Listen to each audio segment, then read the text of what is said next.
Welcome to another exciting edition of $1 Million Peddlers. I'm Paperboy. I'm Mr. Magazine. Today we've gone corporate. I don't know if you noticed that or not. I did see that, yeah. Today's video is actually a subscriber suggested we do this video. And if Random Neighborhood Kid remembers, he's of course our IT department, what we're going to start to do, and you don't even know we're going to do this, an idea that I had the other night, of course, is when a subscriber suggests something, we're going to try to put a little banner across the bottom corner that says subscriber suggestion or something or other like that. We'll figure it out exactly what. Because a lot of what we do on this channel is for you out there watching. We definitely appreciate you watching, and we try to help you out, and any ideas that you have makes it easier for us as well. Gives us a chance to kind of think things through, and we've learned a lot from you as well. So if you see the little banner on the corner, subscriber suggested or something or other like that, well, it means that Random Neighborhood Kid is doing his job, and maybe he'll get a little, I don't know, food this week. No, I was going to say food this week. Bonus food. Yeah, all right. I'll give him one of those little. Snack. I was going to give him a little piece of candy, hard candy. So what was suggested by one of the subscribers was to cover how much we pay employees, best practices for building a team, and all that sort of thing. So all about the employees. And, well, I don't have any employees. That's easy. Oh, you're going to hear me for a change. Yeah. Oh, I'll still chime in. I'm sure. But so we've probably had multiple employees going back. It's got to be 12 years or so at least, and maybe even close to 15. But as far as getting into the 4, 5, and 10, now 12 or 13 employees, you live and learn along the way. And I think early on I didn't know too much about it, and I was more of like an iron fist. It was like, you got to do this, you got to do that, and they seem to be bitter and not happy. So you like kind of change and go with the flow. But getting back to wages, I try to pay them start out a little bit above minimum wage to give them some incentive.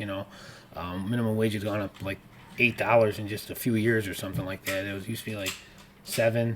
Yeah, it's 13ish or something like that. So it'll be 15 in a year or two. It's gone up quite a bit. So, but all my employees get raises every year. It all depends on how long they've been there, how many hours they work, and so forth, and what their duties are. And the new guys get bonuses too. Usually first of the year, we give bonuses for Christmas. We give bonuses sometimes for Thanksgiving. If we had a great, Black Friday or something, we'll give some gift cards out. I have a Christmas dinner every year as well, or a brunch. Everyone comes to the warehouse and we get a big spread buffet. They love that. And then what else are we doing? I give all my employees discounts if they want to buy anything. Absolutely, give them a little above cost or whatever, just to make me happy, make them happy. And I think one time we did I don't think I invited you, but of course not. For Halloween, we did one of those, scary houses. What do they call them when you walk through them? Oh, we did one haunted house thing. We did a haunted house thing. Like a tour? Yeah, we did a tour. So, a bunch of the employees came by, and they love that. So, we do team stuff. We keep the atmosphere pretty easy going. We crack jokes, and everyone's happy with that. So, and I'm really flexible with hours too, because to get reliable people, like I don't care if you come in at 7:12 and leave at 4:12. I'm not a 7 to 5, 8 to 5, 9 to 5. It's put the hours in. It doesn't matter. It's all going to get done. So I keep that real flexible, and that's a big, point for my big bonus, because they like to come in whenever they want, as long as they get the hours in and the job done. Where if you're going to work for a big company, corporate, you got to come at these set times, and if they're sick and don't want to come in, we got enough people to sub in. So keep the atmosphere easy, keep them happy, and I think you'll have a thriving business like mine. And I think that you actually raised a couple of good points there. Obviously, if you are running a bakery, you can't have your head baker coming in at 9 o'clock in the morning. Right, yeah. That's not going to work. Right, yeah. If you're a contractor, you can't have your roofer show up at 3 o'clock in the morning. Some of the neighbors might complain, same thing with landscaping and that kind of thing. Sure. But if you're in a situation, now the retail side, obviously you have to have somebody on a regular basis available for the retail side. Right. But beyond that, as long as it's nothing really out of the ordinary, what difference does it make if I'm your manager and you open at 10 o'clock and I'm there at 10 o'clock, what difference does it make if an employee comes in at 10:15, 10:30, whatever? Obviously, if they usually come in at 10:30 and they're not going to make it till noon, A phone call would be nice Yeah, in that situation. they absolutely let me know. So, but yeah, not an issue there. And that's another very, very good thing, because I know we've talked about when we were on eBay Addicts show. If you haven't checked him out, do check him out. He did have us on for an interview, and that was a lot of fun. Yeah. But one of the things that we were talking about with him, and I completely lost my train of thought. It's wonderful. Yeah, that happens. You'll find another one. That's true. That is very, very true. Wow, I really did lose my train of thought. It's wonderful. You'll find another one. But having the employees within the within the overall scope, it definitely does allow you to do things that it does not allow me to do. And we were just talking the other day. You actually are going to be hiring somebody new if you haven't already hired them. We're interviewing next week. And what is the position essentially? With the sports card market booming and my inventory's getting massive and people are selling me stuff and we're doing well online with it, I'm getting a full-time sports card lister.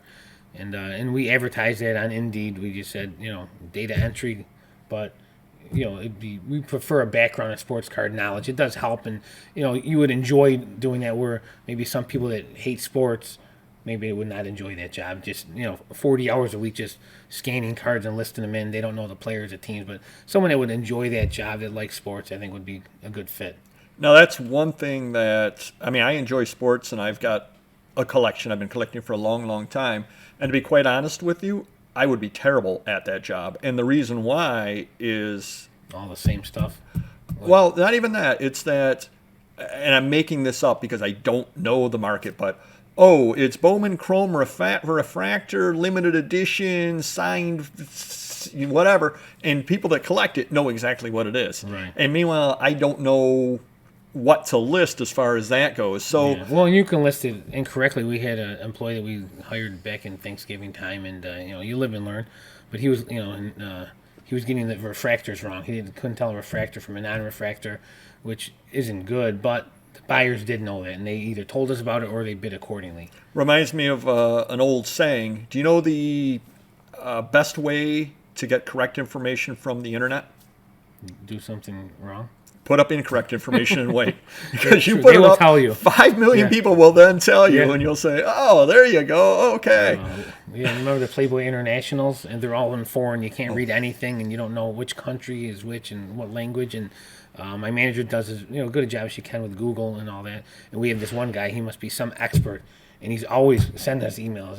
It's not Russia. It's this. Right, it's not right. that. And it's okay, we were close. It's Belarus, Yeah. not Ukraine. You're It's like, not Mexico. It's okay. Spain.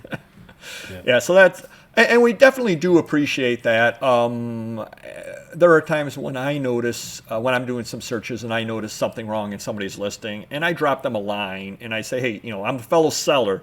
Yeah. Just letting you know that you may want to mention this. Just letting you know Right. you spelled this wrong. Just letting you know, because I definitely do appreciate it when people let me know as well, because then I can make the change. And it isn't. Sure. It isn't, by no means are any of us trying to mislead. It's not like you're Right. trying to sell a Yeah. non-refractor as a refractor. The person, and to be quite fair, that first year's refractors were yeah, very they difficult. were You had to difficult. hold it at the right angle and see a the rainbow 93 and all that. baseball, the green one, the All-Stars were even harder. Yeah, definitely. So I remember times you had to know, if this is a refractor, it's really good. I don't know if it is or not. That kind of deal. Now, what about, I've got 5 employees and I'm going good, and I've got a project coming along, and I decide that I need to go with the temp service. All right, that I've had good experiences and bad experiences. For good, when we were moving into the warehouse, we wanted some, I call them grunt workers. They would just lift boxes and move stuff along, and they were great. It took us 2 months to move in here, and I think everyone they had, for the most part, were pretty good. Some were really above expectations, so that was great. And then there was a couple years ago. Recently, we were looking for inventory pullers to pull items from inventory out of the boxes, and it was a horrible experience. We went through 3. It was the same company too, so 2 years later. But I think we had 3 or 4 guys, and they were just one after the other terrible. And the beauty of it though is you can just say goodbye. The first kid that came in, he hasn't worked in a year now. When we hired him from the temp service, and you get a break every 2 hours. For 5 minutes. You go outside, you want to smoke, you want to drink coffee, whatever you're going to do. Well, this temp employee took a 1 hour break somehow, walked to the corner store to get coffee, and came back an hour later and never punched out. So I just said, it's his first time. Let's send another guy. And then the next guy came, and he was really super slow. So, but I guess you just live and learn. It could be good. I'm sure there's good ones out there. You just, I ran a little string of bad luck recently with that, though. Now, for those of you who are not familiar with the temp agencies, and I can only speak for New York State, but I think that overall the industry is pretty much the same. The temp agency is the employer of record. And by that, I mean they cover the workers' comp, they cover the unemployment, they pay all the taxes, they cover everything on it, and then they mark the price up to you. Right. So if they're paying $13 an hour, and then you add all the other stuff in, you're talking, $16.50 or something other like that is their overall cost, and they charge you $17.50 an hour, Yeah, or it $19 ends an hour. up being like 1.5 times what Okay, yeah. rate is. Yeah. Yeah, so they're charging you $20 an hour, whatever it is that they're charging on it. The advantage is, number one, they never hit your payroll. So you're not liable for the workers' comp. You're not liable for your unemployment going up, your rate going up, and all that sort of thing. And you can try them out. And I do know that a lot of temp services will offer what they call temp to hire. So you bring the guy on, you try him out, and at some point, if you do like him, you then pay a fee. Right. And he comes over onto your payroll. But the nice thing about that is you can try, as you were saying, you could bring 10 different people in, and you finally find the good one. You keep them on for, I forget how many hours they're allowed to keep them on, 520 hours or something like that. At which time you then transition them over to your payroll, and he becomes your employee, and you pay a fee to the staffing service for having done that. Sure. So that's another thing to look into. It's especially good, as you were saying, if you have the situation where it's a short time job, because if you call me and you say, hey, I need you to work for 2 weeks, am I going to drop everything to work for you for 2 weeks? Maybe not, because what am I going to do 2 weeks in a day? Yeah. The temp service has an entire Rolodex filled with people who are willing to do that. So it's a opportunity. Well, and for me too, the whole interview process is time consuming. Really, you go on Indeed, and what will happen is I'll get 50 applicants. I'll weed them down to 10. You call those 10, maybe 5 only answer. Out of those 5, maybe 2 or 3 show up. So then you say you hire someone, and after a week they're not good. Now you got to let them go after a week after all that time and effort. So take some time to really find people that you think would be a good fit. That's huge, I think. Well, and another thing on that there is you've got all kinds of rules in New York State. You have to give this kind of training, that kind of training, et cetera, because they're not your employees. It's not your problem. Right.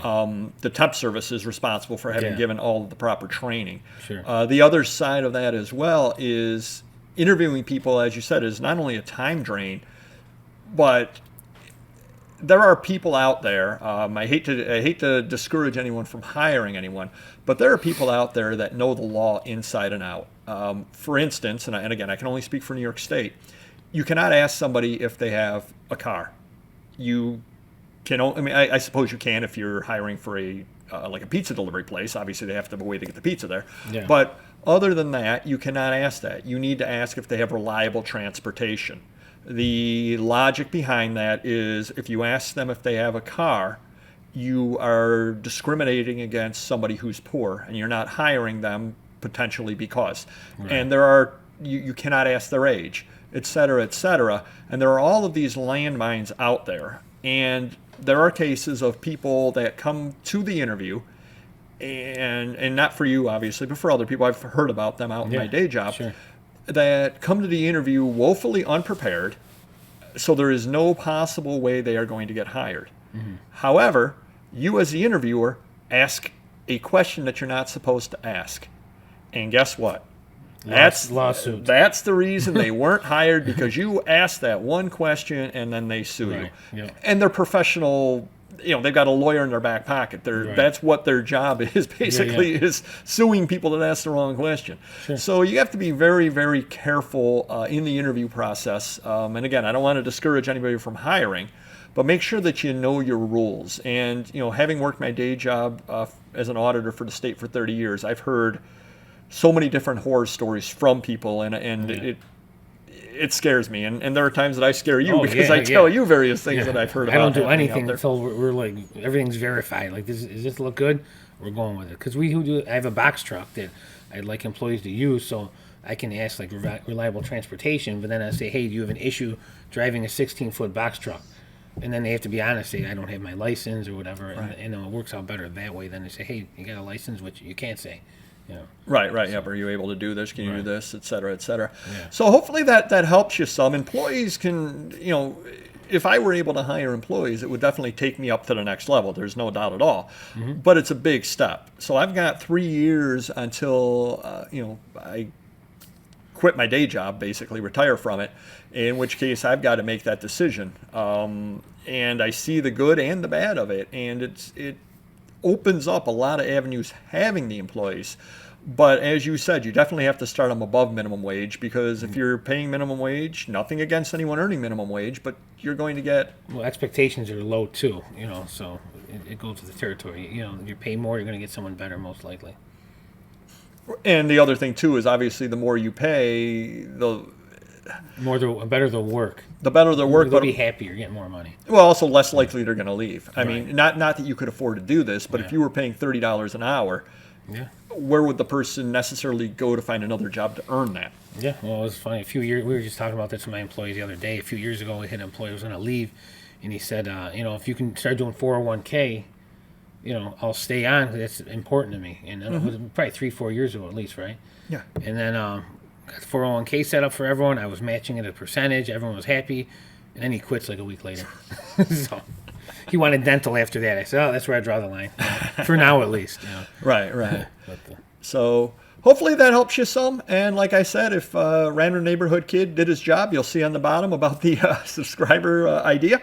And do comment down below if you do have any ideas for any future videos. Certainly let us know, and you'll see subscriber down in the corner, banner as well.